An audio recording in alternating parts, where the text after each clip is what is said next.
You are tuned to ARP on the Accelerated Radio Network. It's 12 noon, and it's time to have lunch. Lunch with the Finance Bunch. Lunch with the Finance Bunch. Lunch with the Finance Bunch. Bringing money talk you can understand. And now here's your host, Miss Charline.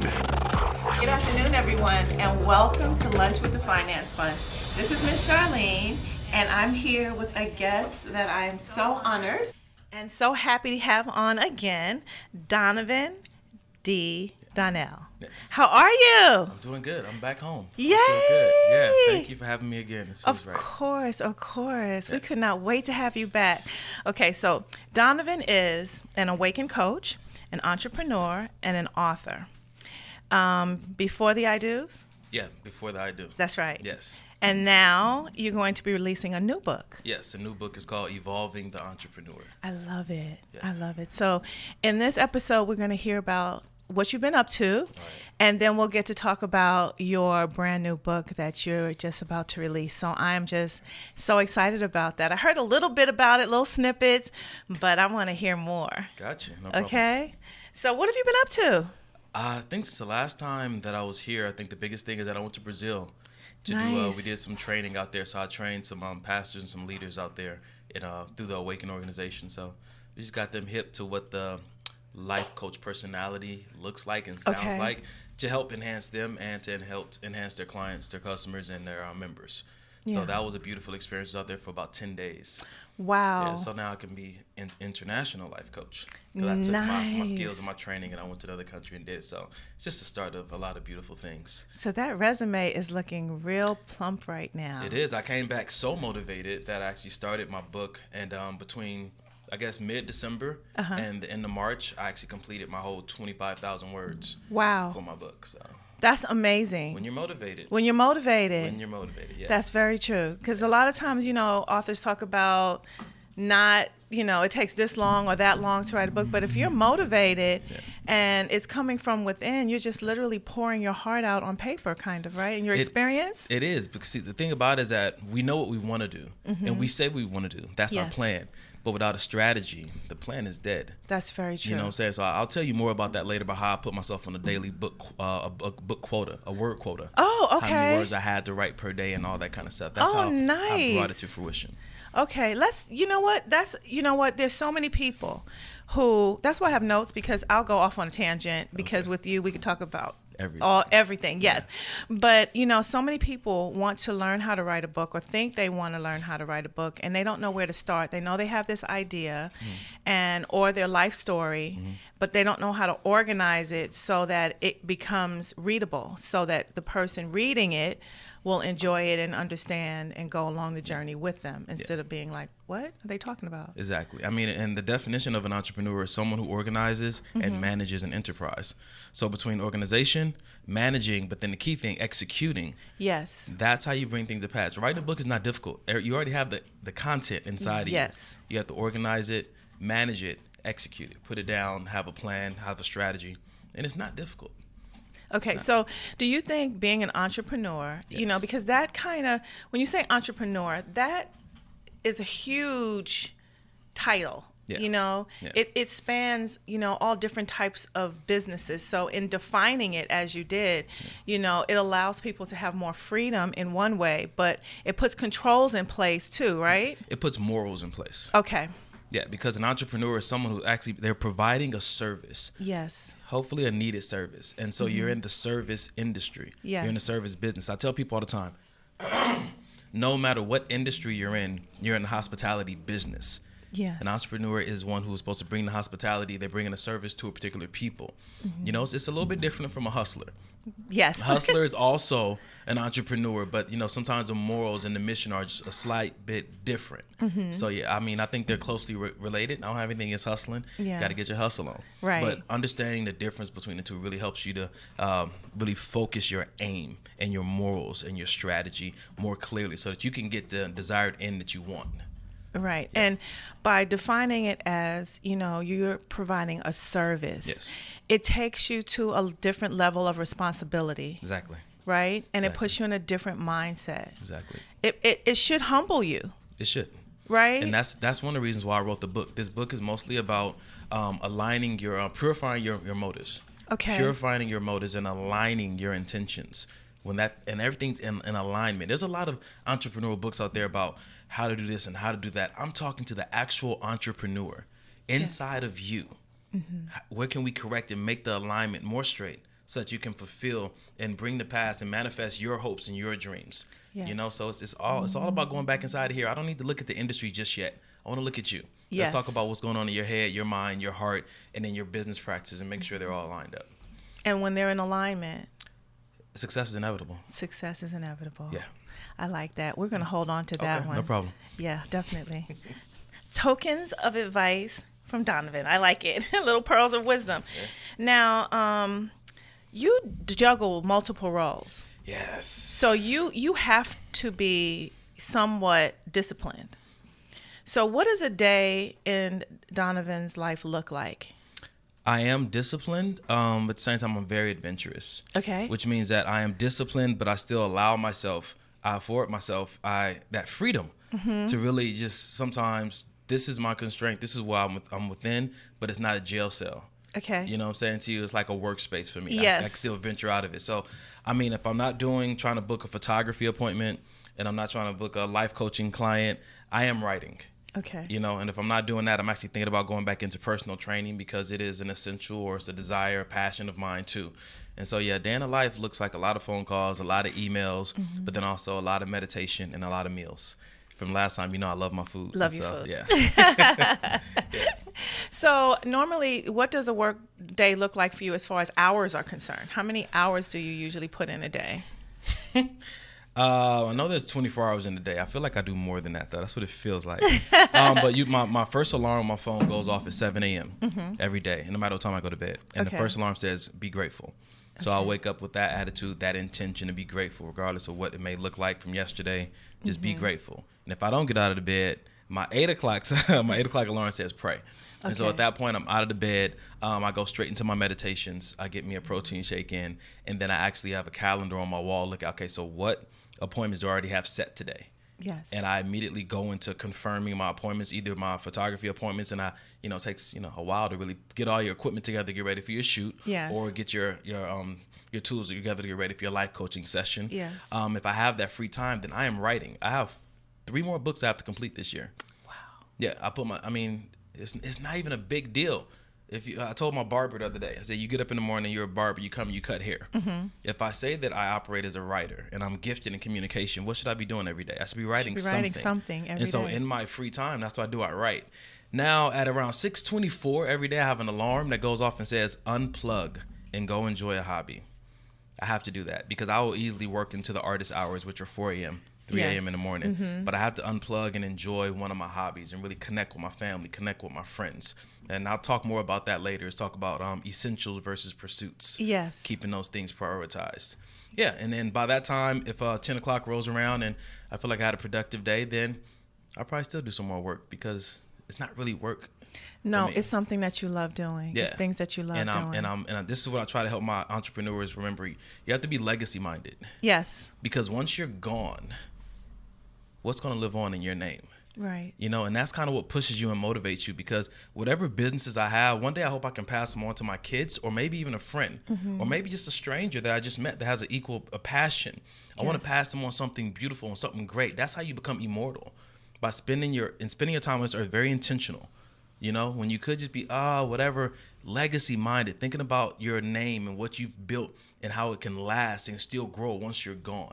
That's what keeps me going. That keeps me driving. That keeps me up at 10 o'clock, still working, but still make sure I go to bed before 12 so that I can get up at 7 and still have enough rest. Yes. And rest is essential. It is. Part of the day also. Yes. And I think for entrepreneurs, that can be a challenge because a lot of times we love what we do to the point that, you kind of overextend your time. So you are in a human body. You're in a human body. They say, I'll rest when I'm dead. Well, don't rush that date. That's true. Because you're not sleeping enough. Exactly. Now, as an awakened coach, you do specialize in coaching in a specific topic at this point. Yes. At this point, and tell me what that is, and then we'll talk about that. Okay. So right now I'm focusing on relationships and entrepreneurship. Okay. And it's really all under the umbrella of relationships, because my first book, Before the I Do, was about the relationship you have with not just the person you're interested in, but with yourself and with God. Right. Entrepreneurship is really about the relationship you have with yourself, but also the relationship you have with your clients, your customers, again, and then those who you partner with, either your volunteers or your employees. Relationships, that human-to-human interaction, that is so big for me. So that's where I'm focused on in this season. Yeah. And I want to go back to something you said, because you talked about, that's why I asked you what your schedule was, because to be in business, to have a relationship, to be productive, you have to have some type of working schedule. Yeah. And, if you are an entrepreneur and you want to have a successful family, you have to know when to shut it down, so that you can have that time interacting with the person that you're involved with, or that won't be successful. Yeah. I heard a line in a movie from a gentleman. He was talking to a young lady, and she said, "Oh, my personal relationship is falling apart." He said, and when it completely falls apart, you'll know you're successful. And that broke my heart, because you should be able to balance the two, and one should not precede the other, especially when the one that's preceding is the business. Yeah. What do you think about that? Wonderful. Let's see, what chapter is that? In my book, I actually wrote about that. Good. That would be chapter 5. It's called Chapter 5 is called Essentials versus Pursuits. Yes. And so what happens is that a lot of people in general, especially entrepreneurs, think that it's about balance, but it's not so much. It's about priorities, then balance. So the key phrase is that you prioritize your essentials, and then you balance your pursuits. They're totally different. The essentials are the things that you need, the things that allow you to go after the pursuit. Okay. Does it make sense to you? It makes sense. So within my work day, whatever it is that I'm doing, I know there's certain things that I must do if I want to continue to be a successful business person. It's the easiest way to explain it is just like with water. I remember I was in Brazil. They have amazing water. I came back and I was on a different work schedule. So I wasn't really drinking water as much as I was in Brazil. And then my skin was a little dry, and my hair the curls weren't curling like they used to. Right. Something was going on. My eyes were getting a little yellow. I'm a little I'm like, what is going on? So I bought 3 or 4 different moisturizers for my hair. I bought about 4 or 5 different bottles of lotion. What is wrong? Right. My friend just asked me, have you been drinking water? I'm like, I have not been drinking water. That's so the it. simplest thing became so complicated because I neglected an essential. Yes. The same thing happens when we get in the business world with our family and our relationships.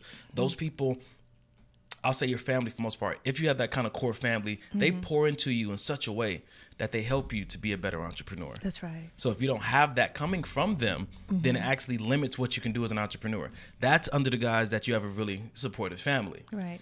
Also when it comes to people, especially, relationships, who you're going to date or who you're going to marry, if that person is not equally yoked with you and partnered with you, it's going to be difficult to pursue your entrepreneurial goals and still maintain that relationship, because they don't understand your entrepreneurial goals, so they're not going to support it. Right. That's what it means to be equally yoked, that the things that you're about and you're for, they don't have the same one, but a similar passion for, so that they can actually help pour into you to pursue that thing, so it never becomes a competition between your business and your relationship. Right. Yeah. So you just have to take all those factors into play when you're thinking about who you want to partner with. Because when you partner with somebody on a relationship level, they are assuming the role of an essential. My question is, do they really belong there? And can they carry that weight? Wow. Yeah. Wow. That's deep. I like it. Okay. Because it's true. It's so essential. You have a book out that's titled Before the I Do's. Yes. Why Relationships. What sparked your interest in coaching and mentoring and writing about relationships? Because you're good at it. You're definitely good at it. But what sparked your interest in doing that? Too many of me and my guy friends, we grew up without fathers in the home. And so the core thing behind that is that we wanted a better, not only did we not have fathers in the home, so much violence in our communities. Yes. And we were lucky to get out of South Central, at 18, 19 years old, to still be alive. So many of our friends died. Yes. So what is the issue? We want to stop the violence in the communities. Well, how can we stop the violence in the community? You got to start in the home. Well, what's the issue with the home? The fathers aren't there. Well, why aren't the fathers there? Well, I just chose one reason. Yeah, because there's and there's a lot of reasons, but the one Right. reason I chose because people aren't marrying for the right reasons. Okay. They're getting with somebody for the wrong reasons, and it's not sustainable. It doesn't branch out. It doesn't continue. It doesn't flow. It doesn't go all into 2-parent home.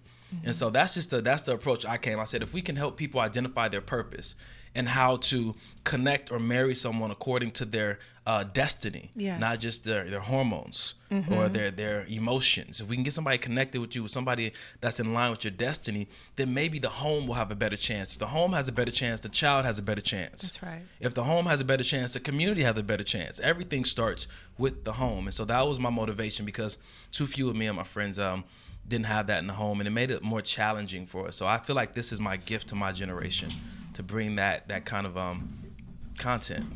Yeah, that kind of insight. And it's such a need. Yeah. It's such a need, and it plays out in so many different ways that are not positive. No, it doesn't. And so I want to ask you about your new book too, Evolving Entrepreneurs. Evolving the Entrepreneur. Yes. And, this show is about supporting entrepreneurs, and there's so many facets of that. I'd like to know what chapter 1, just tell me a little bit about chapter 1. Let's start there. Chapter 1 is simple. Chapter 1 is entitled, Am I Ready? Yes. This is a question every entrepreneur should ask himself. Am I ready? Just because you have a good idea, just because Yes. you're passionate about it, doesn't mean you're ready to launch. Yeah. And so I broke down the question of, am I ready? It doesn't just go to you. It's not just about you. It's 3 parts to am I ready? Am I ready? Is my product ready? And is the industry ready? Okay. You have to ask all 3 of those questions. So I actually put together a cool system called the Abilities Quadrant. And so it's just four quadrants, or 4 quads. And one is your gifting. You have to look at your gifting. Then you have to look at your skills. Then you have to look at your resources. Then you have to look at your opportunities. Yes. And once you go through each one of those quadrants, you actually can answer the question of, am I ready or not? And you'll know why. You'll be able, through the quadrant, you'll be able to see why you're ready, or you'll be able to see why you're not. And the beauty of this quadrant is that once you actually go through it, if you're like, oh, I'm not really ready to manifest what it is that I really want, you can identify immediately what it is you need to work on. Yes. Versus an entrepreneur be like, this is not working. What am I supposed to do? And they just start shooting in the dark. Like, oh, I'll try this, I'll try that. The quadrant helps you pinpoint, this is what I need to work on. When I have that in place and this in place, then I'll actually be ready to manifest what it is I want. A lot of times people are ready to go into business, but you're not going to see the outcome you truly desire because you haven't gotten to the details. Yes. Yes. And, you're right. Most entrepreneurs jump into business because they have a passion for it, and then something goes wrong, or it's not what they thought it would be, and now they're shooting in the dark. Oh my God, how do I fix it? What did I do wrong? Who's why? Instead of, if you have the opportunity at the beginning to sit down and say, I have this wonderful idea. Now, how do I execute? Am I ready to execute? And if not, what do I need to put in place? Exactly. You have to consider, is the industry even eager? Are they excited? Is there a need for what you want to offer? And once you ask that question, then I have a chapter called Birth Control. So you actually know, when should I give birth to this thing? Yeah. You like that one? I like that one. That's a big issue for a lot of people. I heard about it in a summit that I went to once, and a lady spoke about, she went to a third world country, and the issue was that the women were upset. They wanted birth control. Now, they have condoms, but if you ask your husband to put on a condom, it's almost like you're insinuating he has something. Right. But they don't have any kind of birth control like we have here in the States. And they said the women said the biggest issue is that they can't give each child the attention that they deserve. Right. And the same thing with entrepreneur. You birth one business, I got another idea. Oh, I got another idea. And none of those children, none of those businesses are actually getting the attention that they need to become self-sufficient. Yes. And if you do it the right way, that first business can help you raise your second business if you do it the right way. Yeah, strategy. Ooh, birth control. I like it. The word control in there is really, Yeah. So why do you think, I know what the answer is, but why is self-development so important? Why is that? Oh, self-development is so important. I guess that kind of goes with the title of my book, Evolving. Right. Evolving, it's the battle of the fittest. Who's going to be able to survive? Evolving is key. I think that's what we're made to do. My mom always told me that we are energy wrapped in flesh. She told me I was. And so I believe other people are energy wrapped in flesh. So energy has this ability and its capacity to continue to not just adapt, but to unpack and expand according to the needs of its environment. Right. And so I think that self-development is so important because my grandfather told me anything that is alive should be growing. Anything that is dead should be buried. And so you are alive. And you have potential, and you have skills, and you have abilities, and there's opportunities facing you every day. We should be taking advantage of these opportunities and developing these skills and continuing to grow into all that we've truly been called to be, because self-development isn't about you. It's about the impact you've been called to make on this earth. Right. It's about other people.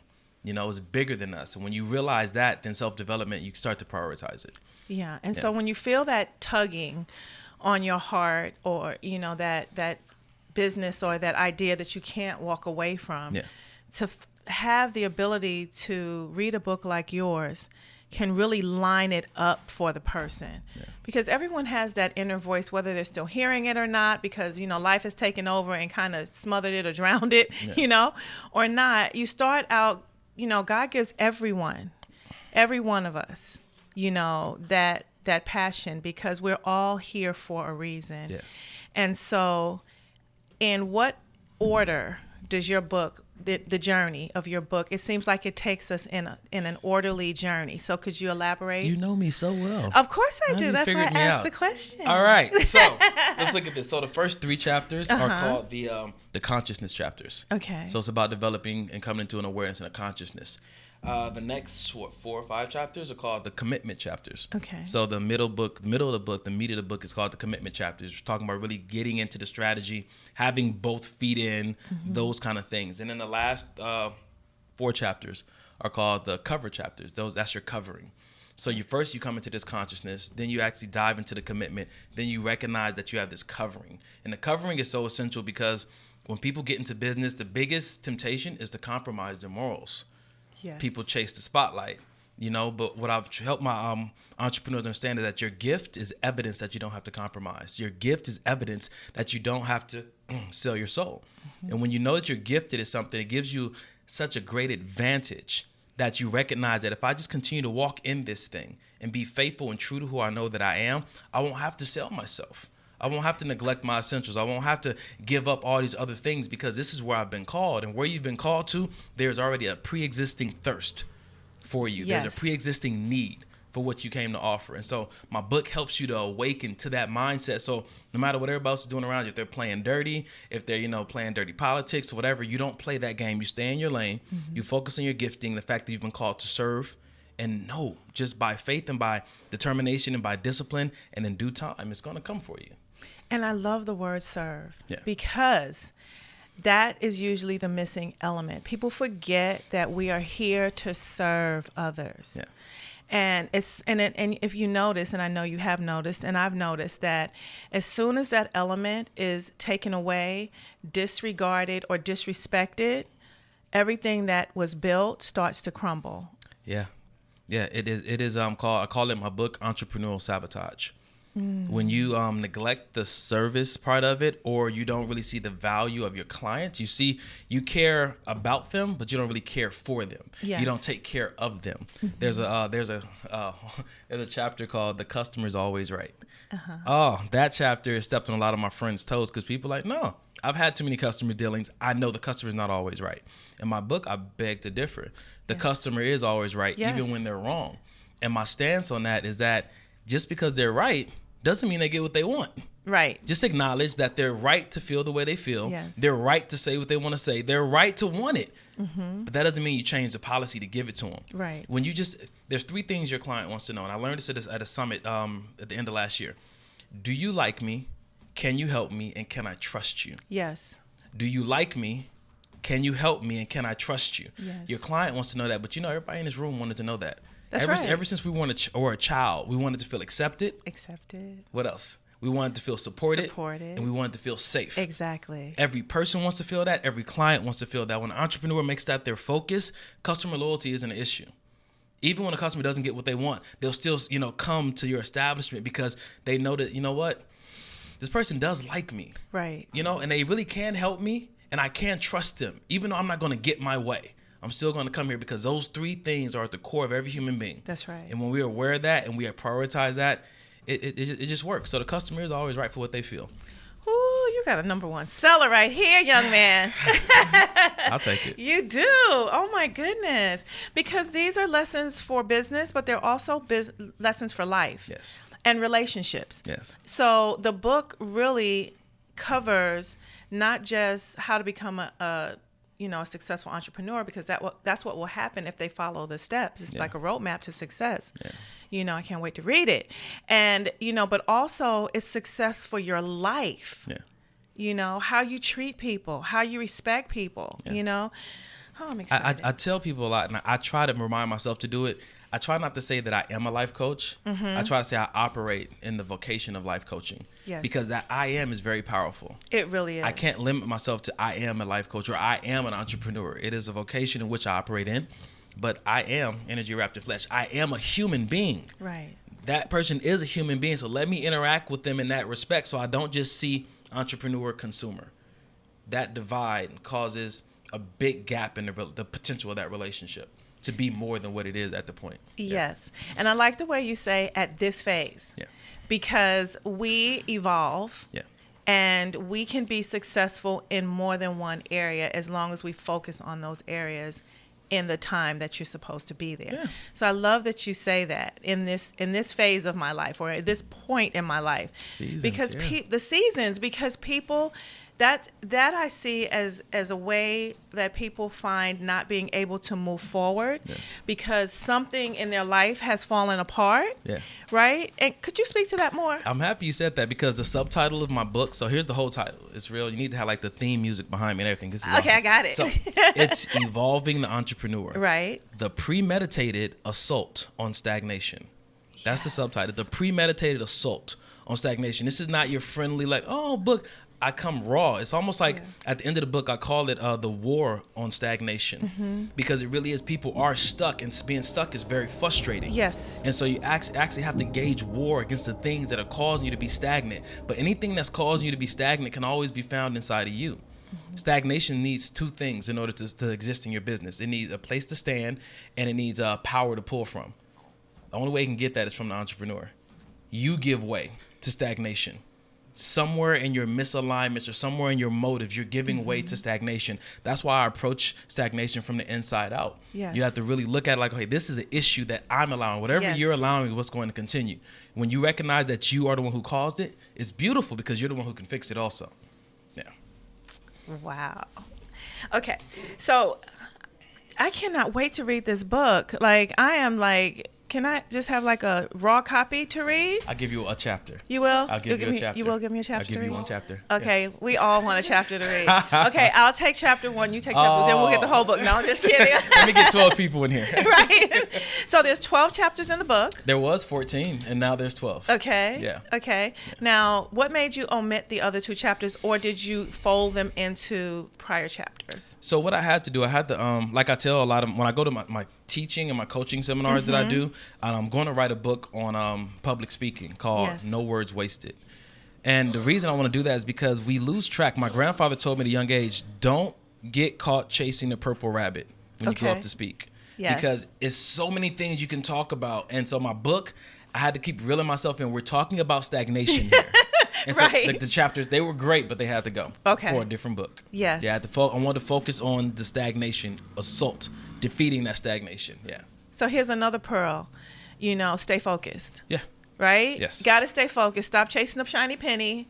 Come back, And that's what the strategy does. The strategy really helps you identify what it is you're aiming at and what are the potential opportunities, potential threats. A lot of entrepreneurs know about the SWOT analysis. Yes. Taking all those things in consideration and then just staying laser focused and then finishing your book in 3 months versus 3 years. Right.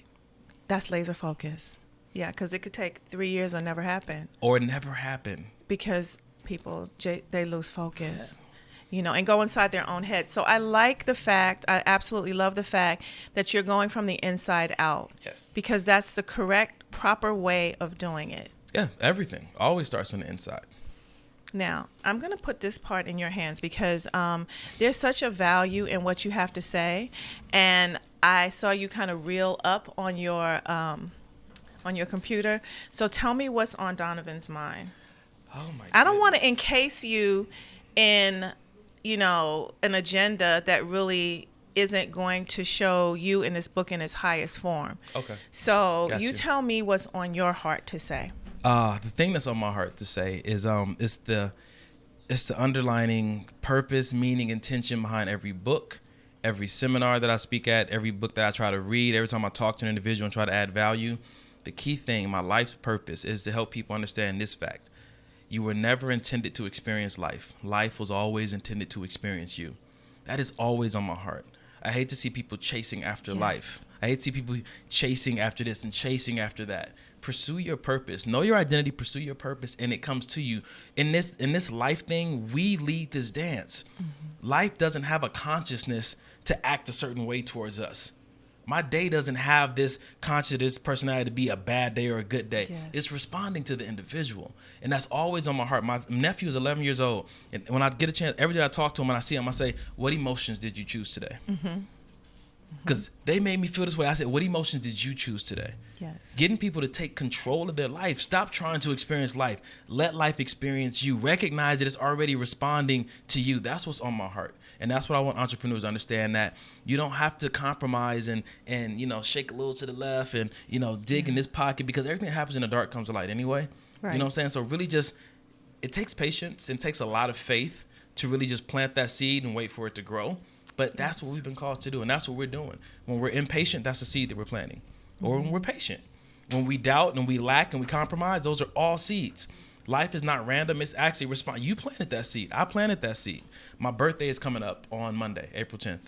And my agenda is really have this, everything finalized, from the book cover, everything finalized by that day. Okay. And my birthday's coming up. My friends want to celebrate and they want to do this and that. I told them I will celebrate. I promised myself I will celebrate.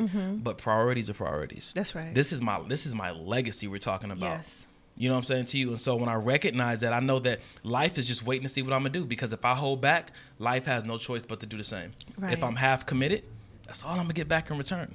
You know what I'm saying? So when you really dive in and you laser focus, it's going to be worth it when you recognize the fact that life is just going to, it's going to mirror you. And that's what's on my heart. And that's what I really want people to know throughout everything that I do, that life is really here to experience you. So do you feel that, I know you feel that, so in saying that, let me reword it. In saying that, you say that we limit ourselves. Yeah, we create the dish that we eat, and I know people talk about, don't limit yourself and don't stay in the box, but sometimes they need a person like me and like you to just invite them out of the box. It reminds me of a story in the Bible when Peter walked on water. Yes. It wasn't until Jesus invited him off the boat. And that's what I feel like I do through my teaching engagements. I invite people, just step out just a little bit and try this on. And you'll see that I am amazing. I am capable of amazing supernatural things. But somebody out there already has to invite you. And I think the person that pulled me out was my mother and my grandfather. What do you mean I'm energy wrapped in flesh? You know what I'm saying? What does that even mean? What do you think I'm capable? My grandmother, since the day I was born, has always referred to me as Master Donovan. I didn't know what that meant until I was like 25 and she started explaining to me. It wasn't a way of trying to make me vain or full of myself, but it's just how she saw me. Yes. Master of my own destiny. Yes. Before I could even speak. And so these people invited me out here. And so now it's my job, my duty, my responsibility to invite others out of the boat, out of the box, and see what you're really capable of. Because words have power. Yes, they do. Words have power. They say that faith cometh by hearing. And hearing. Yeah, but also doubt comes by hearing too. That's right. So you either speaking life, you're speaking, death over yourself every day. Whew. See what happens when I just be quiet? Let the guests talk? Thank you for letting me get that off. Oh, yeah, no, I saw it welling up. I saw it. Have to be sensitive to those things. Thank you. Now, do you think it's important for a professional to find a mentor? Yes. Why? Why yes, not? Yes. Men, listen to me. It's so important. I know just in an inner city where I grew up, without the fathers being there, that's usually like your first mentor. It should be. It's not something that you easily dive into because you have to be vulnerable and transparent with a mentor. But it's been key for me. I have a mentor named Amir. Now, Amir was a business partner of my mother. And she thought that he would be a good fit for me just to talk to him. And my mother just knows me and she knew him and she linked us together. And so we meet and we talk on the first Friday of every month. Okay. And we talk for like 15 minutes. But he aligns me. He puts me in check. He lets me know what I'm really good at and what I need to focus on and how I can get to the next level. So a mentor is key, because a mentor is usually someone who kind of been where you're going or has a very good idea on how to get there. And so a mentor is key. A mentor will save you 10 years. My mentor has saved the most powerful thing he told me recently was that God honors humility, not timidity. He told me I was being timid. I thought I was like, I don't want to intimidate anybody. He said, you're being timid. And that's not going to make you successful. That's not going to get you to where you're supposed to be in life. You're being timid because of an insecurity. Be bold. God made you the way that you are for a reason. You look the way that you are. You speak the way that you are for a reason. Grab a hold of that and go full force. Own it. Yes, own it. Wow. Now, what is the difference between a mentor and a coach? Okay, so a mentor usually has a very good vantage point of where you're going and what you're doing because they had some experience or exposure there. A coach doesn't. A coach doesn't need it. I'm not coaching you from, hey, this is what I did. A coach is a skilled person who knows how to excavate, knows how to find the answers that are already inside of you. I coach single mothers. I can coach an astronaut. I can coach anybody because I'm not giving them answers. Right. A mentor is giving you those answers, that kind of guidance. A coach is trained in the psychological realm, especially like trained in neuro-linguistic programming and sociology, psychology, physiology, to help you understand that the answer's already in there. We know how to find it and pull it out of you and present it to you. I'm like, yo, this is what your answer is. Don't congratulate me. I didn't give it to you. I just showed you what was there. Just like people go out and find those fossils.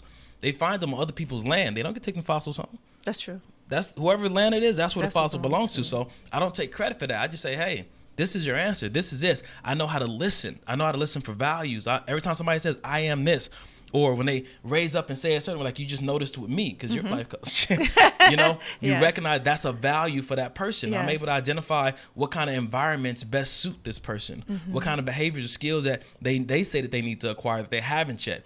And so that's what I do. I identify, and then my key part a coach does is that they really help you put together the strategy. We provide numerous resources and help you actually identify what the strategy should look like so that you can get what it is you want in the end, not what I want. Yeah. Because, no matter, again, I don't care if you're an astronaut, single mother, whatnot, you're a human and you have desires and goals and dreams. And so that's what I'm focusing on, not your vocation, the actual person. I coach the person. Why should we buy your book? Because you feel like it. Because we need it. Because you feel like I feel like for me, my publisher asked me, so what qualifies you to really write this book? And I think I wrote in one sentence, because it's my gift. And the people who are supposed to resonate with, as soon as I said that, they're like, I need this. There's an inner knowing inside of you that says, I need this book. If you're listening to this or somebody's been praying for it, and they see the title, they see something's going to resonate deeper than their logical, that they need this book. And if that's not you, it's okay. It hasn't happened yet, but it will. This book is for everybody. It really is. This book is for everybody. And I think that the more I advertise and put the videos out and the little, nuggets out, I think that it's going to attach to every person, even outside of entrepreneurship. And eventually everybody will have it. Because it's a book on life. Yeah. The keys to a successful life and how you should treat people. Hello. Yeah. Right? Yes. Oh my goodness. How many minutes do we have left? I don't want to end. Okay. So I'm going to ask you a couple of, we have our balance sheet. Okay. We have our balance sheet. So we're going to go to the balance sheet. Last time there was a couple of questions you didn't get to answer. Oh boy. So we're going to go through them. Okay. What is your most memorable paycheck? All right, let's go to the most memorable paycheck. It's my most memorable paycheck is when I was living in the basement of a church. I had lost everything, and I had left this, crazy lifestyle. And so I lost my cars, I lost my living situation. So I was sleeping on the air mattress in the basement of a church for a few months. And I remember I was trying to do acting at that point. And I had booked a commercial a while ago, and it helped sustain me for a little bit, but not enough to move out and get my own place. And I remember that check came in the mail, and it was a royalty check? A royalty check. It was so big that I was able to put a down payment down for my own apartment and get a little bit of furniture and move in. Wow. And so just having that, being able to